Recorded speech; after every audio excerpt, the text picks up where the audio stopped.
Bonjour à tous, j'espère que vous allez bien. Après vous avoir présenté une grosse partie de ma collection, et dans les dernières vidéos j'avais présenté, si je me souviens bien, les films asiatiques, j'ai décidé de continuer les vidéos. Et aujourd'hui je vais vous faire une vidéo des achats récents que j'ai fait ces dernières semaines. Il n'y en a pas énormément, parce que je me suis calmé un petit peu depuis quelques temps, vu la situation. Et je verrai aussi pour faire une vidéo pour présenter les quelques coffrets que je possède. J'en ai quelques-uns, mais j'ai pas encore présenté tout ça. Donc j'essaierai de voir pour vous présenter cela. J'essaierai de voir aussi pour faire une vidéo peut-être spéciale steelbook, parce que apparemment ça plaît bien aux gens, donc pourquoi pas présenter en détail les steelbooks. Mais pour aujourd'hui, donc je vais vous présenter quelques achats récents de ces dernières semaines. Donc je vais commencer avec un combo Blu-ray DVD, un film que j'avais déjà en DVD, mais je l'ai pris pour le Blu-ray. C'est le fameux Dolls, les poupées de Stuart Gordon, qui est un petit film fantastique horreur. Il se passe dans une maison où c'est un soir d'orage, je crois, où on a un couple avec une enfant et et un autre gars, je sais plus d'où il sort, qui vont se retrouver hébergés, on va dire, chez des gens. Et chez ces gens, donc il y a plein de poupées, mais les poupées donc sont des poupées vivantes en fait. Il va se passer plein de choses. C'est du très très bon, un film que j'adore. Alors j'ai pas vu encore le Blu-ray, je ne sais pas ce qu'il donne, mais à voir. Ensuite, alors celui-là je crois pas l'avoir présenté dans les dernières vidéos, mais bon, on sait jamais. C'est le vendredi 13 numéro 2, le tueur du vendredi 2. Le premier film de la saga où on voit Jason Voorhees. Film assez sympathique. Bon, je suis pas un gros fan absolu de la licence Vendredi 13, même si j'aime bien globalement. Mais bon, quand j'ai vu ça, je sais plus, je crois que je l'ai payé 15 € le truc, le steelbook, donc j'ai dit pourquoi pas.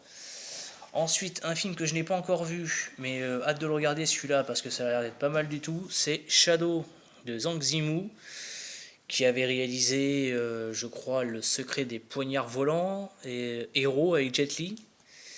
Et je crois que c'est lui qui a fait il n'y a pas si longtemps la Grande Muraille, voilà, c'est marqué en haut, avec Matt Damon, que j'ai d'ailleurs pas vu non plus. Donc hâte de voir, hein. Apparemment il y a un petit côté un peu les trois royaumes, donc ça peut être vraiment pas mal. J'ai eu de bons retours, à voir.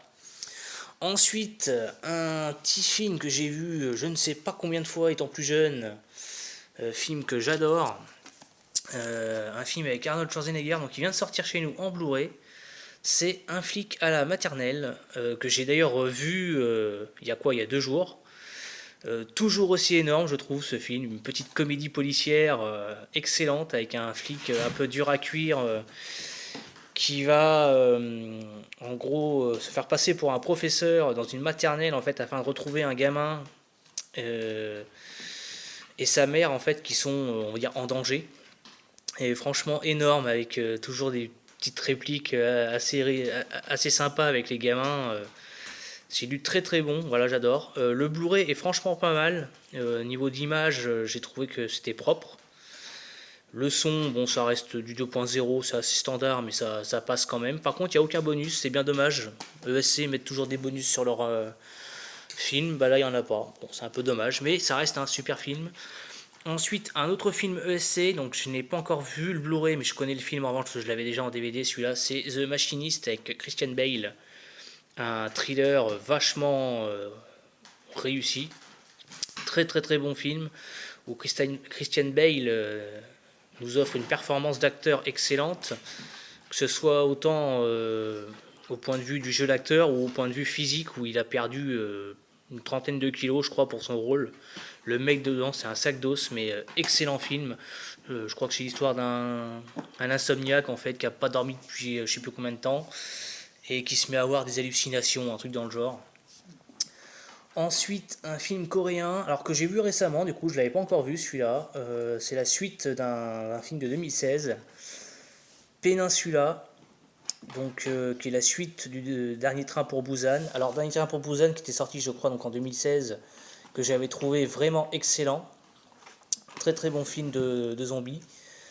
Là en revanche on a un film alors, qui est pas spécialement mauvais, mais ça reprend pas du tout les mêmes ingrédients que Dernier Train pour Busan où il y avait le côté un peu dramatique, en plus d'avoir un côté horrifique. Et là on est vraiment sur un film assez action. Bon, ça se regarde, mais on n'est pas sur un monument. Ensuite, un autre film de chez ESC sorti récemment également. Alors, je l'avais pas, mais je le connaissais déjà celui-là.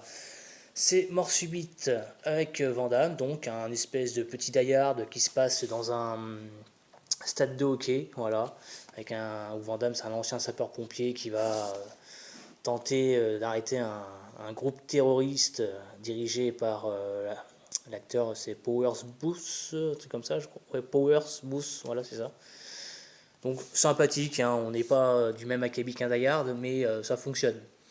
Ensuite, alors, un film que j'adore, par contre l'édition, il y a un petit souci dessus, on en reviendra dessus après, c'est La fiancée de Chucky. Alors franchement, le film, moi j'adore, hein, pour moi c'est l'un des meilleurs Chucky, j'adore. Très très bon film. Le Blu-ray est peut-être un chouïa meilleur que la précédente édition qu'on avait eu chez nous, surtout au niveau d'image, je pense. Par contre, petit bémol, alors qui me gêne pas plus que ça, parce que moi je regarde les films en VO, c'est pour la VF. Je sais pas ce qu'ont fait ESC, mais ils ont intégré une version québécoise. On n'a pas la vraie VF sur le Blu-ray. Je suppose que sur le DVD c'est pareil. Et c'est vachement dommage, du coup, parce que j'ai regardé juste comme ça pour voir si c'était bien vrai ou pas. Et en effet, c'est pas la vraie VF. Donc ça peut choquer. Hein. Chucky a une drôle de voix, du coup, en québécois. Mais bon, excellent film, sinon, ceci dit en passant. On a une édition qui reste tout à fait réussie, hormis le fait qu'on ait une VF québécoise. Bon, après. Ensuite, un petit film. Alors, j'ai pas encore vu le Blu-ray, mais j'avais le DVD. Très très bon aussi, celui-là. Classe 84, enfin 1984. Très très bon film qui se passe dans un espèce de lycée, je crois, où un prof remplaçant, prof de musique, va un peu